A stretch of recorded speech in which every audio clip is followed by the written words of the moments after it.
Today I'm going to be choosing my May TBR. We're going to keep going with the TBR jar. I'll be pulling 5 prompts out of this and then I'll be choosing the rest of my reading plans. First, the reading prompts.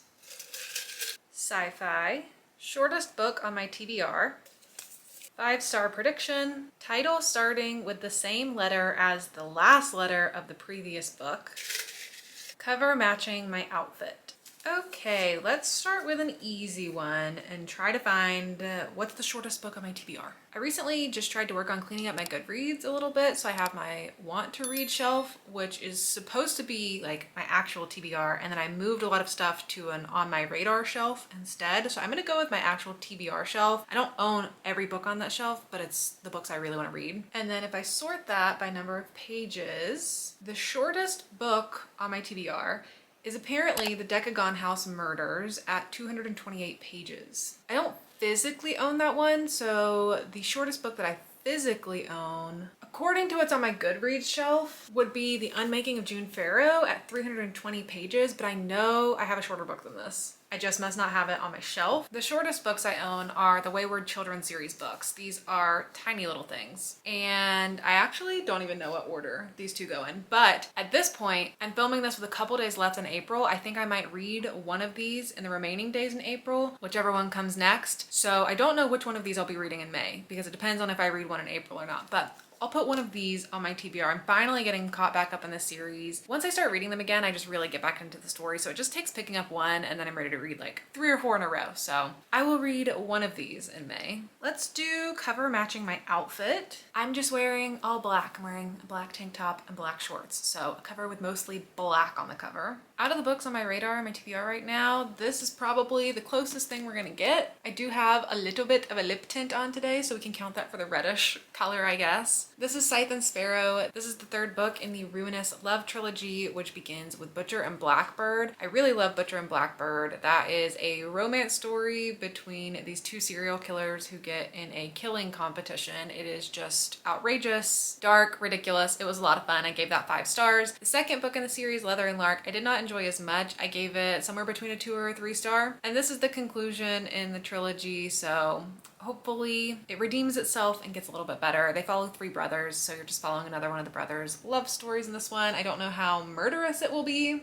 but hopefully it will be fun. For my sci-fi prompt, I'll pick a book that I have as an arc that's coming out in the beginning of June, and that is Meet Me at the Crossroads by Megan Giddings. I've read 2 books from Megan Giddings before, really enjoyed both of them, so really looking forward to reading another from her. The story begins when one day the world has just changed, when randomly these 7 doors appear that all take you to different worlds. Your main characters in the story are these 2 twin sisters who are living in the Midwest. One of the sisters goes missing, and the other tries to find out what happened to her. From the previous novels I've read from this author, she just has such beautiful writing and she creates these really captivating stories, so I'm really looking forward to this one. For my 5-star prediction prompt, I'll pick another arc that I have that is also a sci-fi book, and that is called The Memory Collectors. When I first saw this book and requested it on NetGalley, I thought it sounded just so interesting and I have been so looking forward to getting to read it. This is described as a speculative mystery. You're following these 4 characters who all end up time traveling back to the day that their lives changed. But these characters don't know each other, they're all strangers. They get to go back to just the 1 hour that their life changed, but then they end up actually getting stranded there. Somehow through the story, their paths intertwine, a mystery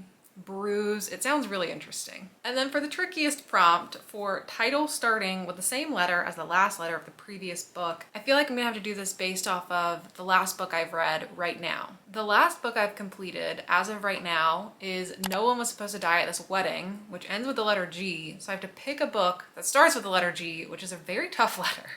You know what I'm gonna do? I'm gonna read the new Emily Henry book, Great Big Beautiful Life. I only had 2 books on my TBR that started with the letter G. It was this and the book Ghosts by Dolly Alderton, which I also really want to read because I loved a previous novel I read from her earlier in the year. But the Emily Henry book is all anybody is talking about right now. That is all of the discourse, is people saying it's horrible and disappointing and people saying, no, you don't get it, it's actually great and it's just not what you expected it to be. That's all I see all day long on social media, is people spewing these 2 very contrasting opinions. I'm very curious how I'm gonna feel about it. Generally, I've enjoyed Emily Henry books in the past. The only one I haven't really liked was Funny Story. I also didn't love Beach Read, but I really liked Happy Place, Book Lovers, People We Meet on Vacation. So I've enjoyed her books more than I have not. This one is about these two writers who are getting the chance to write the biography of this woman, this famous woman who's been hiding in the shadows for a long time. Now she's finally gonna tell her story, but she's interviewing with each of them separately and telling her life story to them. And whoever writes it best is going to win and get to actually publish it, I guess. But she's telling them different things. And then a romance is gonna develop between them as well. I've heard so many opinions on this at this point, so I don't think there's any way to truly go into this with an unbiased experience, but I'm gonna do my best. I'm not expecting a rom-com here. And I feel like a lot of the people who are not loving it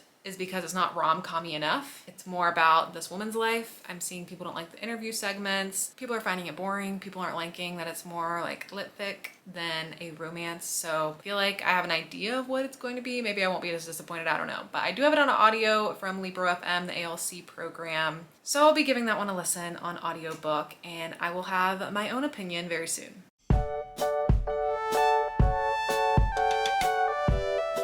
Now we can get into the rest of the books I have on my TBR. I have a lot of arcs I'm still catching up on. I had a lot of arcs for the first half of this year. I don't have as many right now for the second half of this year, so I'm still reading a lot of arcs every month, trying to get through my NetGalley shelf, trying to keep my ratio around an 80% or higher. And then I also have some physical copies that the publishers have sent me. We'll start with those. I have 2 physical books. First is A Murder from Miss Hortense by Mel Pennant. This is coming out on June 10th, and this is a mystery story where you're following Miss Hortense, who is living in a quiet suburb in England. Ever since she immigrated from Jamaica in 1960, she takes a lot of pride in her home. She's also a retired nurse. She was a nurse for 35 years, and she's not afraid of anybody, even if it's a local drug dealer, and she's an expert at deciphering other people's secrets with just a glance. She used her skills to benefit the Partner Network, a local group of Black investors that she helped found, until, that is, she was unceremoniously ousted from its ranks, severing her ties to the majority of her friends and community. That was 30 years ago. Now, as a new millennium dawns, an unidentified man has been found dead in one of the Partner members' homes, a Bible quote written beside his body. Suddenly, Miss Hortense finds her long-buried past rushing back, bringing memories of the worst moment of her life and secrets behind an unsolved crime that has haunted her for decades. And I believe this is going to be the start of a series because the author blurb says that this is this author's first novel, and she is currently writing another mystery novel starring Miss Hortense. So it sounds like it's kicking off a series. And then another mystery that I have is A Novel Murder by E.C. Nevin. This one's coming out June 17th, and this one is set at a crime fiction festival. In a quaint English town, the biggest names in crime writing have congregated to celebrate all things bookish and murderous. Author Jane Hepburn is determined to make her time at the festival worthwhile. This is her chance to change her fortunes and make her fictional detective Baker a household name. But when Jane encounters the dead body of renowned and reviled literary agent Carrie Marks, the festival takes on a decidedly different tone. Joined by Carrie's newest client, debut novelist Natasha Martez, and the agency's hapless intern Daniel Thurston, Jane decides to put her fictional sleuthing skills to use in the real world. She's going to solve the murder, but the list of suspects is long. Seemingly everyone has a motive to kill her, and the more Jane and her friends investigate, the closer they come to a dangerous truth, one that's stranger than fiction. I'm just really loving mysteries in general this year, so hopefully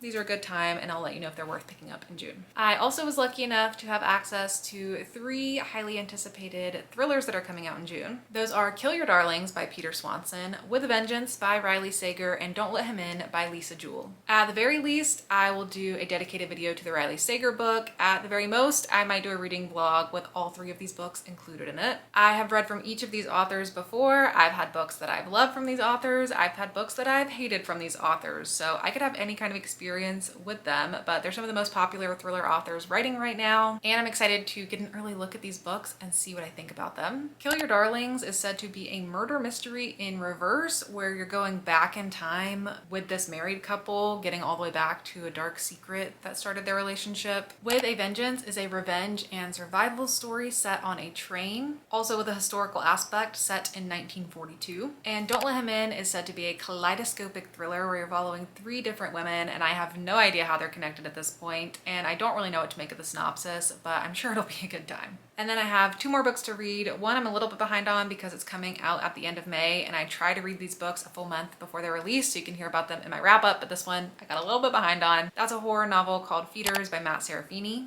This is one of those types of stories about this dark social media app. This video goes viral of this person being brutally murdered. Someone starts investigating it. They start realizing how dangerous the app is. I've never read from this author before, so I'm not sure exactly what to expect, but the premise caught my attention, so I'll see how it goes. And then similarly, another author that I've never read from before, but the premise sounded good to me, is The Other Side of Now by Paige Harbison. This is a romance story with a time travel element, or I guess a quantum universe element to it. It's about this woman who is taking this trip to this little quaint village. She is the lead of this hit TV show. She's this famous person. And then when she gets there, everything's a little bit different. Everything's off. She's suddenly in this like different life. Her best friend who died a while ago is alive in this universe, but hates her. She's got this weird thing going on with this guy who's working in the town, and she gets this sort of second chance at life. So sounds like an interesting time. I'm also trying to keep up with reading the books from my backlist TBR, which is a video I do at the beginning of the year where I talk about 10 backlist books I want to read throughout 2025. I had a little happy circumstance happen the other day when I was book shopping. I ran into Second and Charles to kill some time, and I was just browsing around, and I wasn't finding a ton of things I was super interested, but I picked up one book and I went to check out, and I was like, I'll just get this one book because I was just killing time before I had to go pick up some food.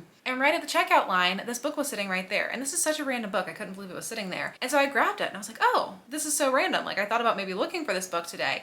And the person checking me out was like, well, if you spend $25, you get that book for free. And I was already spending $15 on one book. So then I just grabbed another book, and then I got this book completely for free. So this might be the backlist book that I try to read next month. I'm not sure, but it just happened to come into my life. So maybe it's a sign. That is Light Seekers by Femi Coyote. This is a thriller where you're following the psychologist who's traveling to Nigeria to uncover this crime around these murders. I also believe this is the start of a series. And I've just never seen anyone talk about this book. It just came onto my radar because I was intentionally researching, trying to find older backlist books from more diverse thriller authors, happened to come across it, and then was happened to sit on that table, and it was crazy. So maybe that's a sign. Maybe I'm gonna love this book. Maybe it'll be my new favorite thriller, who knows? It is a little bit longer than I thought it would be. It feels a little long at 400 pages.